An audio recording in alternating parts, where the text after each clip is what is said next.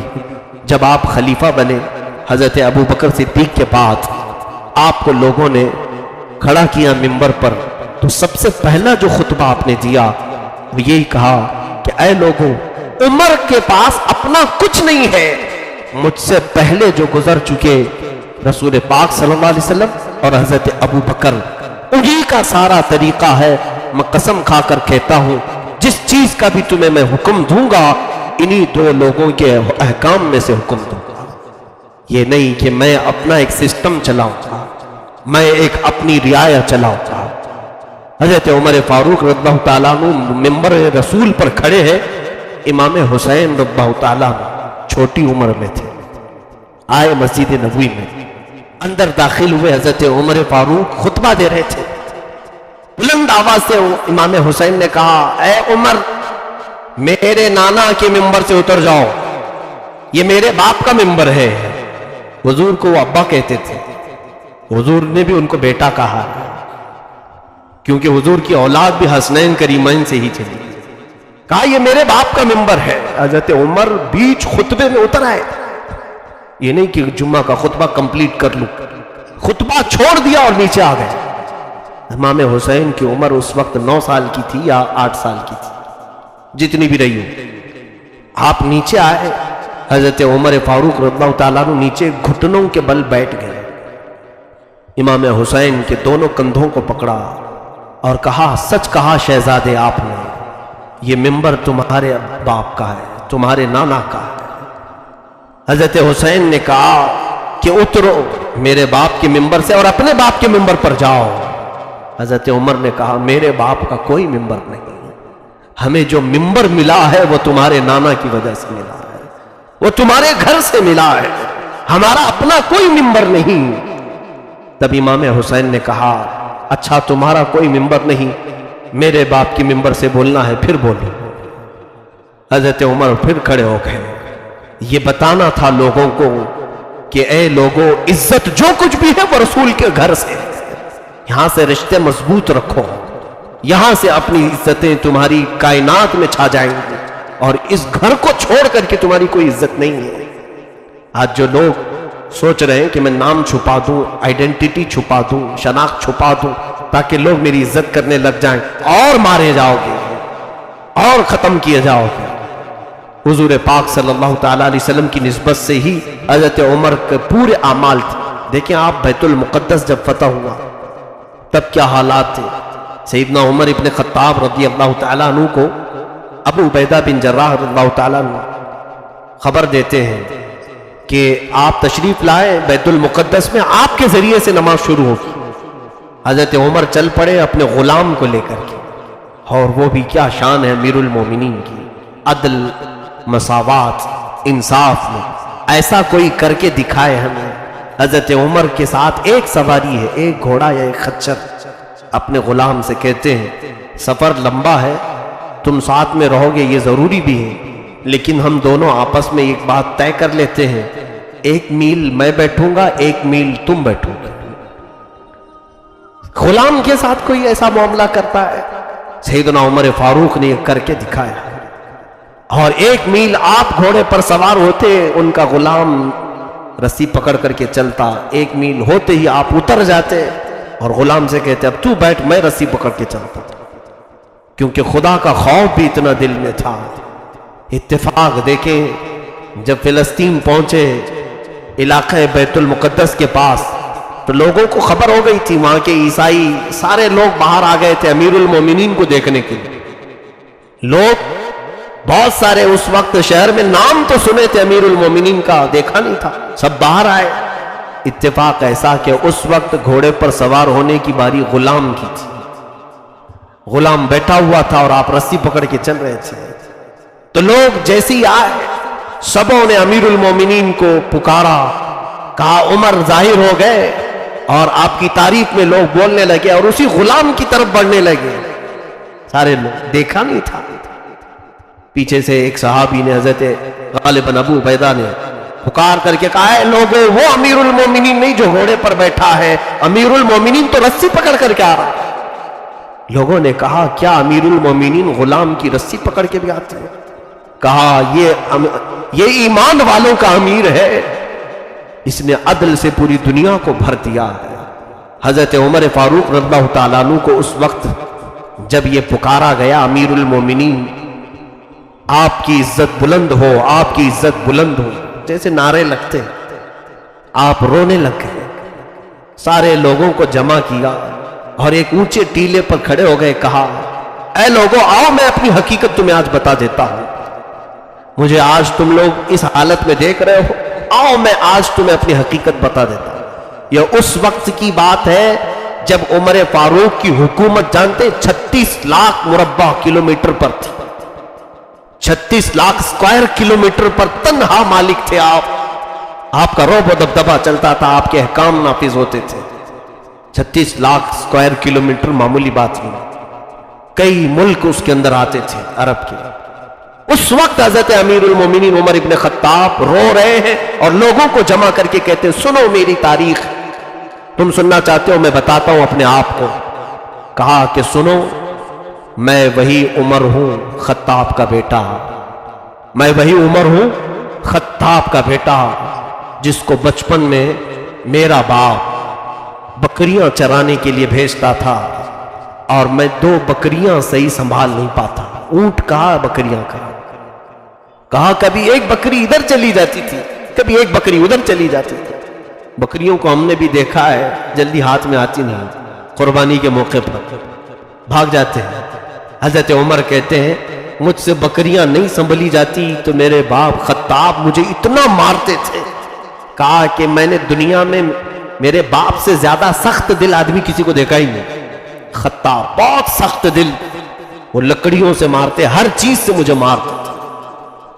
خطاب حضرت عمر کو مارتے تھے، باپ بیٹے کو کیوں؟ بکریاں نہیں سنبھال پاتا، 2 بکریوں کو صحیح لائن میں نہیں لگا پاتا۔ حضرت عمر رونے لگے، اے لوگوں آج لاکھوں مسلمانوں کو عمر تنہا ہانک رہا ہے، یہ رسول اللہ کی برکت، لاکھوں لوگوں کو تنہا وہ ہانک رہے ہیں، ایک راستے پر سب کو لے کر کے آئے ہیں۔ جانتے ایسے ہانک رہے تھے، ایسے ہانک رہے تھے، یہ ایسے نہیں کہ دلی میں بادشاہ بیٹھا ہوا ہے اور یہاں سب کچھ چل رہا ہے، کیونکہ بادشاہ کو کہاں خبر ہوتی ہے کیا ہو رہا ہے؟ نہیں، عمر فاروق کی عدالت ایسی نہیں تھی۔ بہت دور دراز علاقے میں ایک بار حضرت عمر سفر پر ہے، گشت کر رہے ہیں، ایک گھر سے اندر سے آواز آ رہی ہے، ماں بیٹی 2 لوگ ہیں، ان کے گھر میں بکریاں ہوں گی، دودھ نچوڑا اور برتن میں رکھا۔ ماں کہتی ہے بیٹی سے کہ بیٹا تھوڑا سا پانی ملا دے، دودھ زیادہ ہو جائے گا اور بیچیں گے تو پیسہ آ جائے گا۔ دودھ میں پانی ملانے والے ہر زمانے میں رہے ہوں گے، تو لیٹر بڑھانے کے لیے ماں کہہ رہی تھی بیٹی سے، بیٹی کہنے لگی اماں تجھے معلوم نہیں دودھ میں پانی ملانے کی بات کر رہی ہے، جبکہ عمر کی حکومت ہے، آج عمر ابن خطاب کی خلافت کا زمانہ ہے اور تو یہ پانی دودھ میں ملانے کی بات کیسے کر رہی؟ ماں ڈر گئی اور کہا نہیں نہیں پانی نہیں ملائیں گے، جبکہ رات کا وقت ہے، چھوٹا سا گھر ہے، غریبوں کا گھر، اور وہاں خوف ہے حضرت عمر کا، کس چیز میں؟ پانی ملانے میں، دودھ میں پانی ملانے سے ان کا خوف تھا حضرت عمر کا۔ یہاں تو پتہ نہیں پورے بیرل ملا دیتے اور سامنے وہ بھی حاکموں کے سامنے نیتا لوگ کھڑے ہو کر کے ملوا دیتے ہیں، آپ ملا لو ساری چیزیں۔ میرے عزیزو حضرت عمر کی یہ عدالت، ایسے ہانک رہے تھے آپ، تنہا ہانک رہے تھے۔ اور دوسرے دن حضرت عمر نے اس لڑکی کو بلوایا جس گھر سے یہ بات آ رہی تھی، طلب کیا، دیکھیں آپ نوازتے بھی ایسی تھی، کہا کہ اس خاتون کو بلایا جائے، اس سے پوچھا کیا کل رات تمہاری ماں نے تجھے دودھ میں کچھ ملانے کے لیے کہا؟ وہ ڈر گئی، پھر اپنی اماں سے کہنے لگی کیا میں نہیں کہتی تھی کہ عمر کو سب معلوم ہو جاتا ہے، عمر کو سب معلوم ہو جائے گا۔ تو وہ خاتون سے حضرت عمر نے پوچھا کہ تو کس بات سے ڈر کر کے نہیں ملائی؟ کہا اللہ کا خوف تھا، اللہ کا ڈر تھا کہ ایسے عدالت کے زمانے میں بھی اگر میں برا کام کروں تو مولا کو کیا جواب دوں۔ حضرت عمر نے اپنے بیٹوں میں سے ایک بیٹے کو بلایا اور کہا مجھے یہ پسند ہے کہ میں اس کو اپنی بہو بنا لوں، اور اپنے ایک بیٹے کو حکم دیا نکاح کرنے کے لیے۔ نکاح کا معیار بھی یہ ہونا چاہیے، تقویٰ دیکھو اور گھروں میں لے آؤ بچے۔ یہ مت پوچھو کہ مہندی نکالنا آتا ہے کہ نہیں، اس کو کپڑے سینا آتا ہے کہ نہیں۔ اور پھر تو لڑکیوں کے متعلق آپ تو یہ پوچھتے ہیں نوکری کرتی ہے کہ نہیں، کتنا پڑھی ہے، گریجویٹ ہے، نوکری کرتی ہے کہ نہیں۔ بہت سارے نوکری پیشہ عورتوں کو تلاش کر رہا ہوں، کیوں؟ گھر میں بیٹھ کر کے ان کا کھانے کے لیے، خاتون جا کر کے کما کر کے لائے گی اور یہ میاں صاحب روٹی توڑیں گے گھر میں۔ عورتوں کو لانے کے لیے بھی تقویٰ کا معیار رکھو کہ جس کے اخلاق سب سے اچھے ہوں گے وہ تمہارے گھر کی آبادی کا سبب بنے گی۔ اور صرف مال، صرف خوبصورتی، یہی تمام چیزیں دیکھو۔ حضور پاک صلی اللہ علیہ وسلم نے فرمایا بھی ہے کہ ان قریب اللہ اسے فتنے میں مبتلا کرے۔ ہاں ضرور تم اچھا خاندان دیکھو، خوبصورتی بھی دیکھو، لیکن ساتھ میں اس کو اخلاق ضرور دیکھو کہ دینداری کتنی ہے، تبھی وہ تمہاری عزت کرنا بھی جانے گی۔ بہرحال یہ الگ مسئلہ ہے۔ حضرت عمر فاروق رضی اللہ تعالیٰ عنہ کی اس بات پر میں عرض کر رہا ہوں کہ وہ تنہا ایسے ہانکتے تھے کہ گھروں کے اندر موجود لوگ بھی ایک راستے پر چل رہے تھے۔ اور وہ حضرت عمر نے کیا کہا کہ اے لوگوں، میں خطاب کا وہی بیٹا ہوں جو 2 بکریاں ایک لائن میں نہیں لگا سکتا تھا، آج لاکھوں مسلمانوں کو ایک راستے پر لا کر کھڑا کیا ہوں۔ یہ برکت ہے رسول اللہ کی، یہ میرے آقا صلی اللہ علیہ وسلم سے وابستہ ہونے کی۔ رسول کریم صلی اللہ تعالیٰ علیہ وسلم سے جب وابستہ ہو گئے تو اللہ تعالیٰ نے ان کی قوت اور ان کی عزت، ان کی جاہ و حشمت کو بھی بڑھایا، اور اللہ نے ان کی زندگی کے ایسے نقوش اب بھی رکھے ہیں کہ عمر کا زمانہ ختم ہو کر کے 14 صدیاں ہو رہی ہیں لیکن نام آج بھی ختم نہیں ہوا۔ یہ تو ہم واقعات بیان کر رہے ہیں نا، اگر میں سیاست کے معاملات پر گفتگو کروں، پوری دنیا کو سیاست کا مزاج حضرت عمر نے دیا ہے، پارلیمنٹ بنایا ہے، سب سے پہلے راستے بنانے کا کام حضرت عمر نے کیا ہے۔ یہ جو ہائی وے روڈ بن رہے ہیں، حضرت عمر نے یہ مثال قائم کی۔ اس سے پہلے تو جنگلوں سے لوگ گزرتے تھے، پہاڑوں سے گزرتے تھے، سب کے گزرنے کا ایک راستہ نہیں ہوتا تھا۔ لوگ چاند دیکھ کر کے چلتے تھے، ستارے دیکھ کر چلتے تھے کہ جس کو جیسا سمجھ میں آیا وہ راستہ لے لیتا تھا۔ حضرت عمر نے باضابطہ روڈ بنائے اور پھر لے آؤٹ بنانے کا سسٹم، سب سے پہلے یہ جو ڈیولپمنٹ کا سسٹم ہے، پلاٹ لے کر کے گھر بنانا، کوفہ اور بصرہ حضرت عمر نے بنائے۔ سیدنا عمر فاروق رضی اللہ تعالیٰ عنہ نے سوسائٹی بنانے کا کام سب سے پہلے فرمایا۔ ہجرت کی تاریخ سب سے پہلے حضرت عمر نے لکھی۔ آج 1441 ہجری میں ہم چل رہے ہیں، محرم کی کتنی ہو؟ اب یہ ہجری کتنی چل رہی ہے؟ 1441، کیونکہ اس وقت تک جو تاریخ چلتی تھی وہ دوسری تاریخیں تھی، لوگ الگ الگ تاریخ سے اپنے دن طے کرتے تھے۔ یہ عیسوی جو تاریخ چل رہی ہے، جو آج 2019 جو چل رہا ہے، یہ عیسوی اس کو کہتے ہیں، یہ تو پہلے سے تھی، لیکن حضرت عمر نے کہا کہ ہمارے اسلام کی اپنی ایک الگ تاریخ ہونا چاہیے۔ تو لوگوں نے پوچھا کہ کس دن سے شروع کریں؟ حضرت عمر نے کہا جس دن رسول اللہ ہجرت کر کے آئے اسی دن سے تاریخ ہو، اسی لیے اس کو ہجری کہا جاتا ہے، ہجرت کی تاریخ ہے یہ حضرت عمر نے شروع کی، اولیات عمر میں ہیں یہ سارے کام۔ اور پھر سیدنا عمر فاروق رضی اللہ تعالیٰ عنہ نے بہت سارے ایسے بیت المال سے وظیفے جاری کیے، بوڑھوں کو جو ریٹائرمنٹ پینشن ہے یہ حضرت عمر کا شروع کیا ہوا کام۔ پہلے یہ سب سسٹم ہی نہیں تھا، بوڑھا ہو گیا چھوڑ دو، بچے پالیں گے تو پالیں گے، نہیں تو ابھر جائے گا ویسے۔ حضرت عمر نے کہا جو بندہ 60 سال 65 سال 70 سال تک جب تک طاقت ہے کام کیا ہے، اب اسے آوارہ چھوڑ نہیں دیا جائے گا، بیت المال سے اس کا وظیفہ جاری کیا جائے گا۔ بوڑھوں کو پینشن حضرت عمر نے جاری کیا۔ اور پھر میں بھی چند دن پہلے سن رہا تھا، پارلیمنٹ میں کوئی صاحب بہت چلا رہے تھے اور کہہ رہے تھے کہ ہماری حکومت نے وہ پریگننٹ عورت کو، حاملہ عورتوں کے لیے کچھ پینشن جاری کیا ہے، کچھ تو پیسے یہ دے رہے ہیں، اور اس کو اتنا لمبا چوڑا بیان کر رہے تھے، تمہیں معلوم نہیں 1400 سال پہلے حضرت عمر نے ہر حاملہ عورت کے لیے وظیفہ جاری رکھا تھا، ہر عورت کے لیے آپ نے وظیفہ رکھا تھا، کہ اس لیے کہ وہ خوشی کے ساتھ جیے تو اچھا بچہ دنیا میں آئے گا، کہ اس کو کھانے پینے کی کمی یا فکروں کی کمی یا فکریں لاحق نہ ہو۔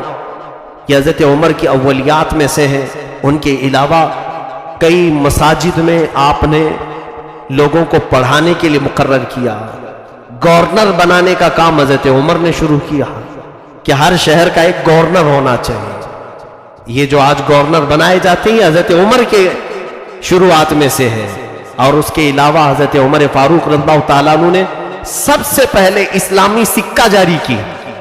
ہماری اپنی کرنسی تھی، ایسا نہیں کہ ہم دوسروں کے پیسوں پر جی رہے تھے، کیونکہ اسلام کو ایک پوری کا پورا ایک نظام بنا کر کے حضرت عمر نے پیش کیا۔ جب ہماری اپنی سلطنت ہے، اپنی ایک شان ہے، تو حضرت عمر نے اپنا سکہ جاری کیا، اسلامی سکہ، اور وہ سونے کا سکہ ہوتا تھا، چاندی کا سکہ ہوتا تھا، درہم و دینار، اور اس پر جو آپ نے نقش ثبت کیا تھا، تو بعض روایات میں ہے کہ حضور پاک صلی اللہ علیہ وسلم کا نام مبارک آپ نے لکھا تھا، اور یہ سکے چلائے۔ میرے عزیزوں، یہاں سکوں کی بات آئی ہے تو میں کہتا ہوں کہ اسلام نے کرنسی کا جو معیار دیا ہے وہ ویلیوبل کرنسی تھی، یعنی سونے کے سکے اور چاندی کے سکے، اور دنیا نے آج تمہارے سے سب چھین لیا، کاغذ کے نوٹ پکڑا دیے، لال پیلے ہرے نیلے نوٹ آ گئے، ان کی اپنی کیا ویلیو ہے؟ جس دن رات کے 9 بجے صاحب کہہ دیں بند ہو گئی تو یہ نوٹ کچرے کے باؤ میں بھی نہیں جائے گا، آپ بدل لو جلدی سے، نہیں تو یہ کچرا ہو جائے گی، اس کی اپنی ویلیو نہیں۔ لیکن اسلام کا مزاج یہ ہے کہ جو کرنسی دی گئی تھی وہ سونے کے تھے اور چاندی کے تھے، اگر کوئی بادشاہ بدل بھی جاتا، سکہ میلٹ کرو، وہ سونے کی اپنی اصلی قیمت پر آ جائے، چاندی کو میلٹ کرو، اب چاندی کی اپنی قیمت ہے کہ نہیں ہے؟ اسی لیے اسلام کے نزدیک مال جو ہے وہ سونا اور چاندی ہے۔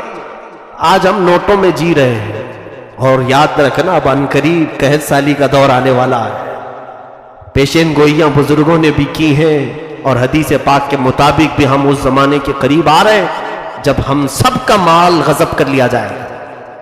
یہ آپ کو بات یاد آئے گی، اسی لیے آپ اپنے بہت سارے مال جھوٹی بینکوں میں نہ رکھیں جو دلاسا دلانے کے لیے ہے۔ ان لوگوں کو ایسا لگے گا کہ ہم حکومت کی طرف سے فورس کر رہے ہیں کہ بینک میں جمع کرو، اور یہ کہہ رہے ہیں بینک میں نہ رکھو۔ ہماری کوئی سیکورٹی نہیں۔ آج 61 سالی کا دور ایسا آنے والا ہے کہ بھوکے پیاسے ہو جائیں گے سب، مال کسی کے پاس نہیں رہے گا، پیسہ کسی کے پاس نہیں رہے گا۔ اور مجھے بات یاد آتی ہے، میں شاید سورہ فاتحہ کی تفسیر کے آخری آیت میں عرض کر چکا ہوں کہ لوگ آپس میں ایک دوسرے کا گوشت کھانے کی کوشش کریں گے، انسان کے گوشت کھانے کی کوشش کرے گا۔ ایسی 61 سالی کا بھی دور آئے گا، یہ ہم سے سب چیزیں چھین لی جائیں گی، ختم کر دی جائیں گی۔ عزیزان گرامی، اس وقت کے آنے سے پہلے آپ استغفار زیادہ کریں، توبہ زیادہ کریں، اور اللہ کی بارگاہ میں پناہ طلب کریں کہ مولا تعالیٰ اس بری نحوست اور بری نوبت آنے سے ہماری حفاظت فرمائے۔ تو بات یہ تھی، حضرت عمر فاروق رضی اللہ تعالیٰ عنہ نے جو سکہ جاری کیا تھا اس کی اپنی ویلیو تھی، اس کی اپنی ایک قیمت تھی، وہ سونے اور چاندی کے سکے تھے۔ روڈ آپ نے بنائے، بیت المال محفوظ کیا، اور مسلمانوں میں گورنر مقرر کیے، اور اس کے علاوہ باضابطہ لوگوں کی تنخواہیں بنائی، بوڑھوں کا پینشن جاری کیا، حاملاؤں کو وظیفہ جاری کیا، بہت سارے کام کرنے والوں کو ان کے ہنر اور ان کے فن کو دیکھ کر حکومت کی طرف سے انہیں کام دیا گیا۔ گورنمنٹ جاب جو ملتی ہے آج، یہ پہلے اس طرح کا سسٹم نہیں تھا۔ گورنمنٹ جاب دینے کا یہ بھی حضرت عمر کا شروع کیا ہوا کام، لوگوں کو اختیار تھا اپنے اپنے کام کرو، لیکن حضرت عمر نے کہا جس کے پاس جو فن ہے وہ دکھائے، اور اسے بیت المال سے، حکومت کی طرف سے الگ سے وظیفہ دیا جائے گا۔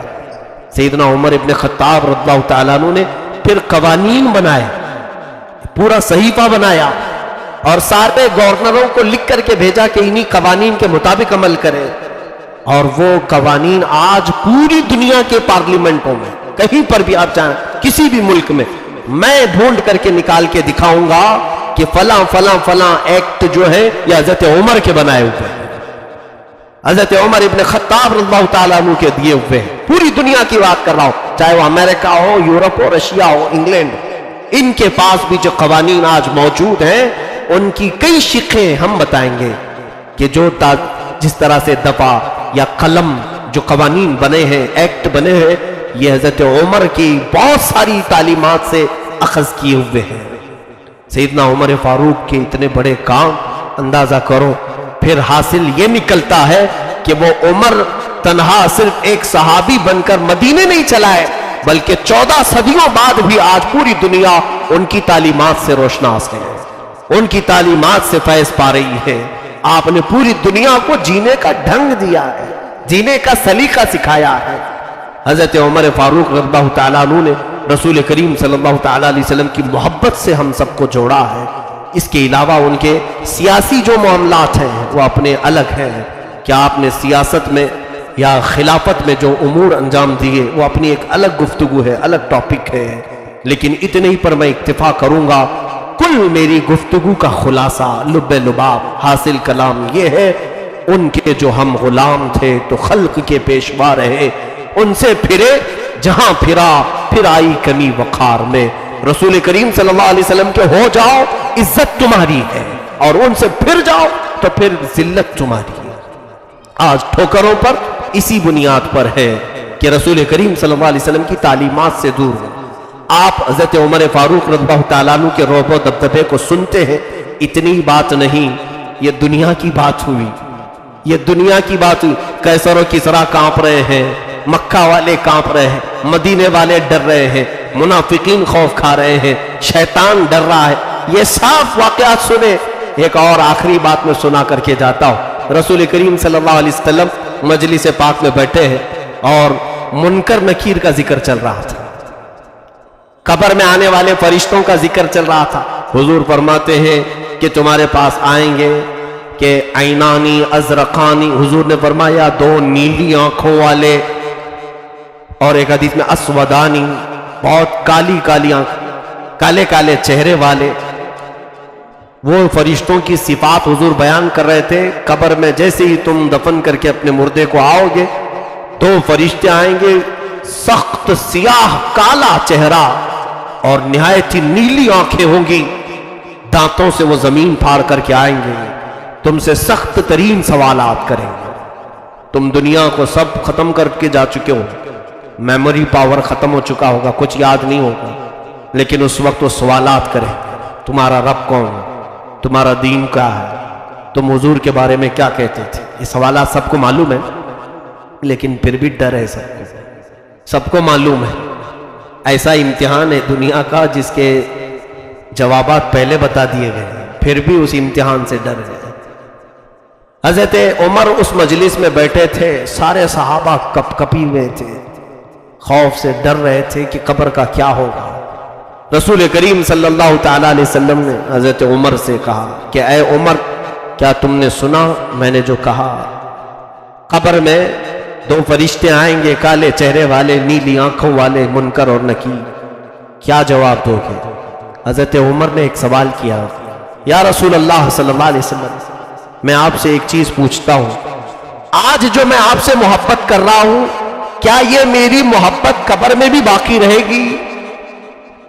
حضور نے کہا ہاں عمر، مجھ سے جو محبت کرتا ہے اس کی محبت حشر تک باقی رہے گی۔ تو حضرت عمر نے کہا تب تو چھوڑ دیں یا رسول اللہ، ان کا معاملہ میں نپٹ لوں گا۔ اگر یہ محبت باقی رہے گی قبر میں بھی تو میں نپٹ لوں گا ان سے۔ بات آئی گئی، ختم ہوئی۔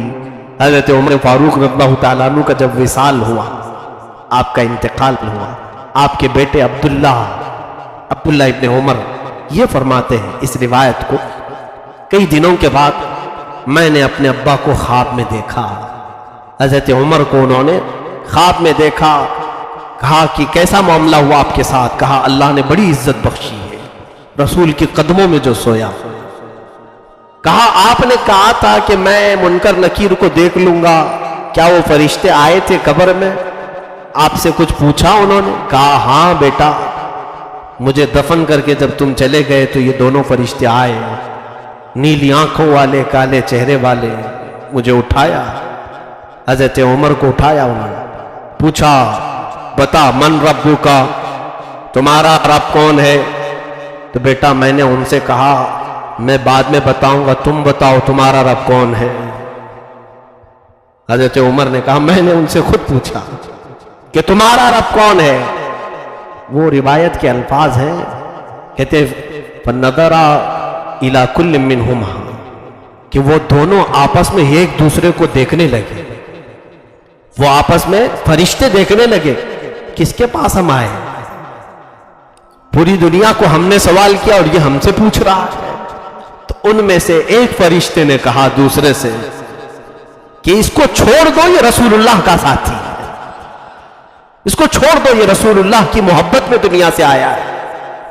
تو فرشتوں نے کہا آپ سو جائیں، ہم دوسری ڈیوٹی پر جاتے ہیں۔